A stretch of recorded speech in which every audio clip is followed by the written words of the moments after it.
कार्तिक ने उसकी ओर देखकर कहा, तुम चाहो तो मुझे अपनी प्रॉब्लम शेयर कर सकती हो। शेफाली की काजल से सनी हुई आंखों से आंसू बहने लगे थे। उसे इमोशनल होते देख कार्तिक ने बड़े ही प्यार से कहा, देखो मैं तुम्हें एक फ्री की एडवाइस देने जा रहा हूं।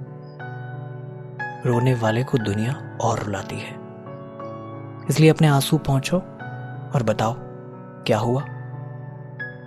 शेफाली ने हाँ में धीरे से सर हिला दिया और अपने पर्स से रुमाल निकालकर अपने आंसू पोंछ लिए और उसने कहा, मेरे बाबा दिल्ली के सिटी हॉस्पिटल में पिछले 5 सालों से एडमिट हैं। उन्हें डिमेंशिया नाम की दिमागी बीमारी है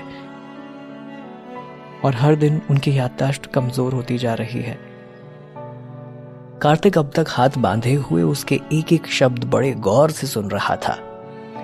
शेफाली ने आगे अपनी बात कंटिन्यू करते हुए कहा, बाबा ने मुझे कभी कोई तकलीफ नहीं होने दी।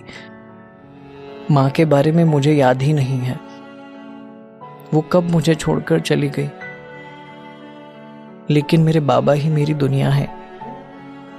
माँ बाप, भाई बहन, दोस्त, मेरे लिए सब कुछ वही है। अपनी बात को अधूरी छोड़कर वो फिर से फफक कर रो पड़ी। उसे रोते देख कार्तिक को अच्छा नहीं लग रहा था। शेफाली ने नम आंखों से उसकी ओर देखकर कहा, सीधे पॉइंट पर आती हूं। बाबा को साथ में किडनी की प्रॉब्लम भी है। उनके डायलिसिस के लिए कुछ पैसों की जरूरत है। मुझे नहीं पता अगर उन्हें कुछ हो गया तो मेरा क्या होगा। मैं इतने पैसों का इंतजाम कैसे करूं, कुछ समझ नहीं आ रहा है। उसकी कही हर एक बात न जाने क्यों कार्तिक के दिल तक पहुंच रही थी और वो भी शेफाली की तकलीफ अच्छी तरह से महसूस कर पा रहा था। उसने अपनों के खो जाने का डर महसूस किया था। कार्तिक ने उसकी ओर देखकर कहा, क्या मैं इसमें तुम्हारी मदद कर सकता हूं? शेफाली ने धीरे से कहा, क्या आप मुझे 10 लाख रुपए उधार दे सकते हैं? मैं जैसे तैसे करके आपको 1-1 रुपया वापस कर दूंगी, बस थोड़ा वक्त लगेगा। कार्तिक ने बिना आगे कुछ पूछे या बोले अपने कोट की राइट पॉकेट से चेकबुक निकालकर शेफाली को उसके अमाउंट का चेक साइन करके दे दिया और कहा, इन्हें लौटाने की जरूरत नहीं है। शेफाली ने उसकी ओर देखकर कहा, ऐसा कैसे हो सकता है? आपको ये वापस नहीं चाहिए? आपने मुझे इतना बड़ा अमाउंट दिया है, बदले में आप मुझसे कुछ तो चाहते होंगे। कार्तिक ने कहा, बस तुम अपने बाबा को बचा लो। ये सब किसी एहसान के लिए नहीं कर रहा, बस चाहता हूं कि कोई किसी अपने को खो ना दे। तुम अच्छी लड़की हो शेफाली, रख लो इसे, हमेशा खुश रहना। उनकी बातचीत के दौरान बस आ चुकी थी। शेफाली कार्तिक को चुपचाप देख रही थी। कार्तिक ने उसे आंखों से बस की ओर इशारा किया और वो बगैर कुछ कहे बस के अंदर चली गई। बस भी वहां से अपनी मंजिल के लिए रवाना हो गई। कार्तिक हाथ बांधकर उस बस को जाते हुए देखता रहा जब तक कि वो बस उसकी आंखों के सामने से ओझल ना हो गई। नील चुपके से कार्तिक के पास जाकर खड़ा हो गया और उसके करीब जाकर धीरे से बोला, बस चली गई है। अचानक उसकी आवाज सुन कार्तिक अपने ख्यालों से बाहर आया और एक लंबी सांस लेकर उठ खड़ा हुआ। उनकी गाड़ी एक बार फिर दिल्ली की भारी ट्रैफिक में तेजी से निकल पड़ी। नील ने अपने कंधे उचकाकर कहा, मुझे ना तेरे लिए एक सॉन्ग डेडिकेट करने का मन हो रहा है। कार्तिक ने दोनों हाथों से अपने कान बंद कर लिए और कहा, मुझे माफ कर दे, मुझे तेरा गाना नहीं सुनना अभी। नील ने उसके कानों पर से हाथ उठाकर कहा, अरे तू सुनेगा तो सुनता ही रह जाएगा। और बिना समय गवाए उसने फोन पर अपना इंस्टाग्राम खोल एक लड़की का लाइव शो लगा दिया। वो लड़की बेहद सुरीली आवाज में गा रही थी। उस लड़की की आवाज इतनी सुरीली थी कि मना कर रहा कार्तिक भी उसे सुने बिना रह नहीं पाया। कौन है ये? पूछने लगा। पता नहीं यार, पेज पर तो कियारा के नाम से, मैंने भी इसे आज ही देखा है, मुझे बहुत अच्छा लगा। इसमें फेस नहीं आ रहा, तो क्या पता कोई लोकल सिंगर हो अच्छी। नील ने बहुत एक्साइटमेंट के साथ आगे कहा, मैं तो ये तुझे डेडिकेट कर रहा था, देख रहा हूं मैं अपने भाई को सेटल होते हुए। ये सुन थोड़ा सा चिढ़कर कार्तिक ने आगे से कहा, जैसा तू समझ रहा है वैसा कुछ नहीं है। शेफाली को मैं बस दोस्त मानता हूं, थोड़ी मासूम है और ऐसे लोग दुनिया में बहुत कम मिलते हैं। जो अंदर है वो ही बाहर भी। कम से कम तू तो ऐसा मत बोल यार।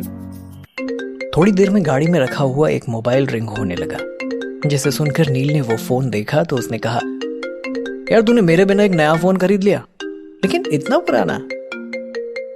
कार्तिक ने कहा कि ये मेरा फोन नहीं है भाई, आई थिंक शेफाली अपना फोन या गाड़ी में भूल गई है। नील ने कहा, तो तू ही रिसीव कर ले और बता दे कि शेफाली का फोन तेरे पास है। कार्तिक ने कुछ सोचा और कहा, नहीं यार, इस तरह किसी का फोन रिसीव नहीं करना चाहिए। तब तक फोन की रिंग भी बंद हो चुकी थी। कार्तिक ने कुछ सोचा और अपने ड्राइवर से कहा, गाड़ी सिटी लाइन हॉस्पिटल के लिए टर्न कर लीजिए। ओके प्रिंस, बोलकर ड्राइवर ने गाड़ी टर्न कर दी। नील ने एक बार फिर पीछे पलटकर कार्तिक को देखा और कहा, युवराज जी, आप हमें बता सकते हैं कि हम शहर पंक्ति क्यों जा रहे हैं? कार्तिक ने सवालिया लहजे में कहा, शहर पंक्ति? नील ने धीरे से कहा, हमारा तात्पर्य सिटी लाइन से है युवराज। जिसकी अमानत हमारी गाड़ी में छूट गई है उसे वापस करने हम शहर पंक्ति सिटी लाइन हॉस्पिटल जा रहे हैं। नील ने हाथ जोड़कर सर झुकाकर कहा, युवराज की जय हो, आपके रहते आपकी प्रजा कभी दुखी हो ही नहीं सकती। उधर शेफाली सिटी लाइन हॉस्पिटल पहुंच चुकी थी।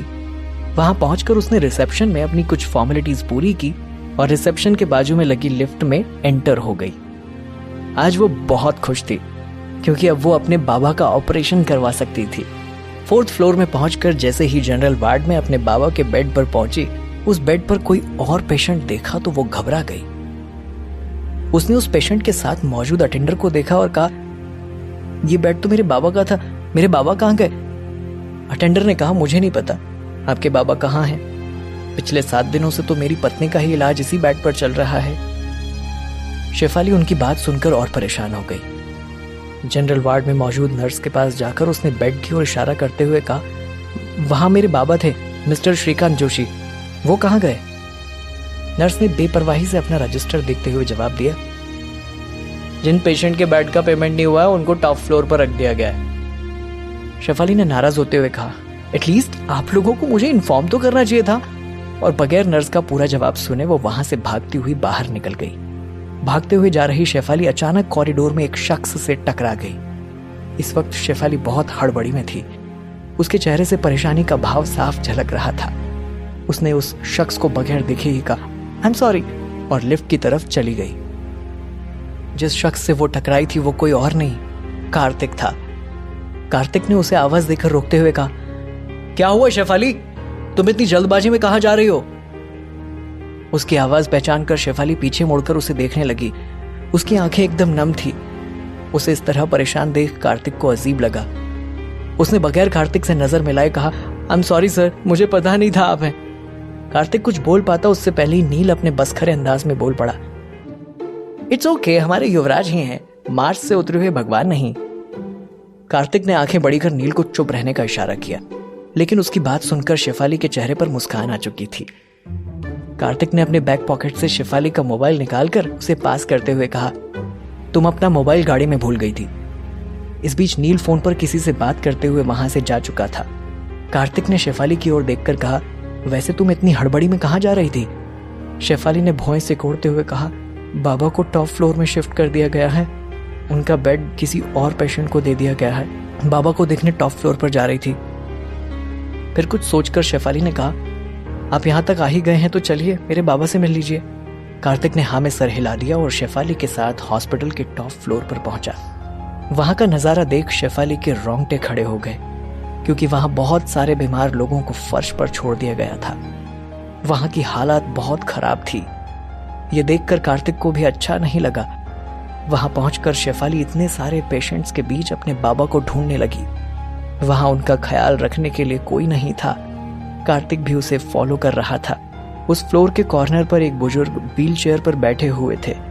वो इतने ज्यादा कमजोर हो चुके थे कि अपनी गर्दन भी संभाल नहीं पा रहे थे। उन्हें देखकर शेफाली भागकर उनके पास पहुंची, बोली, बाबा आप कैसे हो? बीमारी से बुजुर्ग में बोलने की शक्ति भी नहीं बची थी। शेफाली ने उनका झुर्रीदार हाथ अपने हाथों के बीच रखा तो स्पर्श पहचान कर उन्होंने एक नजर शेफाली पर डाली। शेफाली ने उन्हें देखकर कहा, आप बिल्कुल ठीक हो जाएंगे बाबा, बिल्कुल ठीक। मरीजों की इतनी खराब कंडीशन देखकर कार्तिक भी इमोशनल हो गया। शेफाली ने अपने बाबा से कहा, मैं अभी डॉक्टर से बात करती हूं, आपको यहां से अच्छा इलाज मिलेगा। ये बोलकर शेफाली ने धीरे से उनका हाथ दूर कर दिया और कार्तिक के साथ 3rd फ्लोर पर पहुंच गई। 3rd फ्लोर पहुंचते ही शेफाली की नजर डॉक्टर पर पड़ी, जो कि स्पेशल वार्ड से बाहर निकल रहे थे। उन्हें देखते ही शेफाली उनके पास दौड़कर पहुंची और डॉक्टर से कहा, सर मेरे बाबा को देखने वाला कोई भी नहीं है और वो कितने कमजोर हो चुके हैं, आप लोगों ने उन्हें इस तरह क्यों रखा? डॉक्टर ने शेफाली की ओर गौर से देखा और उसकी नजर शेफाली के खूबसूरत पैरों पर पड़ी। उसकी नजरों को देख शेफाली ने अपने दोनों पैर पीछे कर लिए। डॉक्टर ने कहा, आपने बेड की फीस नहीं भरी थी। शेफाली ने थोड़ा गुस्सा होते हुए कहा, सिर्फ चंद पैसों के लिए आप लोगों ने उन्हें इस तरह छोड़ दिया? आप लोगों के अंदर इंसानियत है या नहीं? कार्तिक हाथ बांधकर उस डॉक्टर को देख रहा था। डॉक्टर की नजर कार्तिक पर पड़ी। उन्होंने शेफाली से कहा, क्या ये आपके साथ हैं? जवाब में शेफाली ने कहा, जी हाँ। डॉक्टर ने कार्तिक को देखकर कहा, जेंटलमैन, आप अपनी गर्लफ्रेंड को समझाइए, इतने बड़े हॉस्पिटल में बिना पैसों के काम नहीं चलता। शेफाली ने अपनी आवाज तेज करते हुए कहा, ये मेरे बॉयफ्रेंड नहीं है। शेफाली की बात सुनकर उस डॉक्टर ने कहा, तो फिर कौन है ये? जवाब में शेफाली ने कहा, ये मेरे दोस्त हैं। फिर तो बढ़िया। बोलकर डॉक्टर ने एक बार फिर शेफाली के खूबसूरत पैरों को घूरते हुए अपनी आंखों से ही उसके फिगर का जायजा लेना शुरू कर दिया। डॉक्टर का इस तरह से उसे देखना शेफाली को बिल्कुल अच्छा नहीं लग रहा था। डॉक्टर की नजरों को कार्तिक भी बखूबी समझ रहा था। कार्तिक ने डॉक्टर से कहा, क्या आप हमारी मदद कर सकते हैं? डॉक्टर ने अपने गाल सहलाते हुए कहा, अगर शेफाली तुम चाहो तो मैं तुम्हारी हेल्प कर सकता हूँ। एक तरीका है जिससे तुम अपने बाबा का इलाज फ्री में करवा सकती हो। तुम समझ रही हो ना मैं क्या कह रहा हूं? उसके इतना कहते ही शेफाली ने दांत पीसकर गुस्से से कहा, क्या बकवास कर रहे हैं आप? डॉक्टर ने उसे घूर कर देखते हुए कहा, तुमने ही मुझसे मदद मांगी थी, तब मैंने तुम्हें ऑफर किया। वहां मौजूद कार्तिक ने उस डॉक्टर के सामने चौहान अंकल को फोन लगाया और उनके फोन रिसीव करते ही बोल पड़ा, अंकल क्या हम सिटी हॉस्पिटल खरीद सकते हैं? अंकल ने उधर से कहा, जी हाँ प्रिंस, क्यों नहीं, पर ऐसी क्या जरूरत आ पड़ी? कार्तिक ने डॉक्टर को देखते हुए अंकल से कहा, कुछ नहीं, बस एक अच्छा सा ऑफर हाथ लगा। फाउंडर से कहकर इनके पेपर्स निकलवाइए और जल्दी से जल्दी प्रोसीजर सॉर्ट करवा दीजिए। और हाँ, हॉस्पिटल के नए नाम में मित्तल लिखा होना चाहिए, ओनर के नाम पर। अंकल ने कहा, जैसा आप कहेंगे वैसा होगा प्रिंस। ये बोलकर उन्होंने फोन कट कर दिया। कार्तिक हाथ बांधकर उस डॉक्टर को घूर कर देख रहा था। कार्तिक की बात सुन डॉक्टर सरकास्टिक स्माइल दे रहा था। फिर उसने शेफाली को देखकर कहा, मुझे लगता है कि इलाज की जरूरत तुम्हारे बाबा से ज्यादा तुम्हारे दोस्त को है। जेंटलमैन सिटी हॉस्पिटल खरीदने की बात कर रहे हैं। कार्तिक की बात सुनकर शेफाली एक पल के लिए हैरान हुई, लेकिन उसे कार्तिक की सारी असलियत पता थी, इसलिए वो कार्तिक की तरह हाथ बांधकर स्माइल करती हुई डॉक्टर को देखने लगी। उस डॉक्टर को कुछ समझ नहीं आ रहा था कि वो दोनों उसे इस तरह घूर कर क्यों देख रहे हैं। कुछ ही देर में कार्तिक का मोबाइल बजा। कॉल चौहान अंकल की थी। उसके हेलो कहते ही अंकल की आवाज आई, प्रिंस जैसा आपने कहा था वैसा हो चुका है। सिटी हॉस्पिटल को हमने दोगुने दाम पर खरीदने का ऑफर रख दिया है और फाउंडर ने भी हाँ कह दिया, बस अब प्रोसीजर फॉलो करना है। कार्तिक ने एक बड़ी सी स्माइल के साथ कह दिया, फैंटास्टिक। ये कहकर उन्होंने कॉल रख दी। जवाब में कार्तिक ने स्माइल कर दिया और डॉक्टर की ओर देखकर कहा, अब आप इस हॉस्पिटल के मालिक से बात कर रहे हैं। डॉक्टर को उसकी बातों पर यकीन नहीं हो रहा था। वो मुंह बनाते हुए वहां से चले गए। तभी कुछ देर के बाद डॉक्टर के पास सिटी हॉस्पिटल के कुछ दूसरे डॉक्टर्स पहुंचे। उन्होंने हैरान होकर कहा, हमें यकीन नहीं हो रहा है कि 15 मिनट के अंदर कार्तिक मित्तल ने हमारा हॉस्पिटल खरीद लिया है। उनकी बात सुनकर डॉक्टर के चेहरे का रंग उड़ गया। इसी बीच कार्तिक ने पुलिस को भी बुलवा लिया। पुलिस के वहां पहुंचते ही डॉक्टर सारी बात समझ गया और वो कार्तिक के पैरों में गिर पड़ा। गिड़गिड़ाते हुए उसने कहा, मुझे माफ कर दीजिए, मुझे पता नहीं था कि आप इतनी पावरफुल हैं, वरना मैं आपसे कभी ऐसी बात नहीं करता। I am sorry. कार्तिक ने धीमी आवाज में बोल कहा, तुम माफी के हकदार नहीं हो। अगर तुमने मुझे कुछ कहा होता मुझे फर्क नहीं पड़ता, लेकिन तुम लड़की की मजबूरी का फायदा उठाना चाहते हो, ये बात मुझे अच्छी नहीं लगी और मेरी पूरी कोशिश रहेगी तुम्हारी तकलीफ में कोई कमी ना हो। और इसी के साथ उस डॉक्टर को पुलिस वालों ने अरेस्ट कर लिया। कार्तिक ने शेफाली की ओर देखकर कहा, अब तुम्हारे बाबा का अच्छी तरह ट्रीटमेंट किया जाएगा। बेस्ट से बेस्ट न्यूरोलॉजिस्ट और नेफ्रोलॉजिस्ट हायर किए जाएंगे। शेफाली कार्तिक से कुछ कहना चाहती थी, लेकिन उसके पहले ही कार्तिक वहां से चला गया।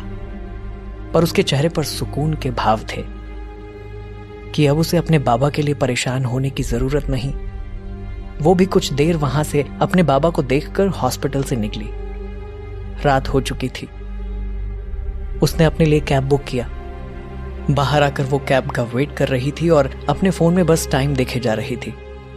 अचानक उसके सामने एक आलीशान कार आकर खड़ी हुई और उसमें से एक शख्स ने विंडो नीचे करके कहा, एक्सक्यूज मी मिस शेफाली, क्या आप नकाब के पीछे के कार्तिक को जानती हैं या फिर आप भी बस उसका शिकार हैं? शेफाली के कानों में जैसे ही ये शब्द गए, उसने झट से सामने देखा।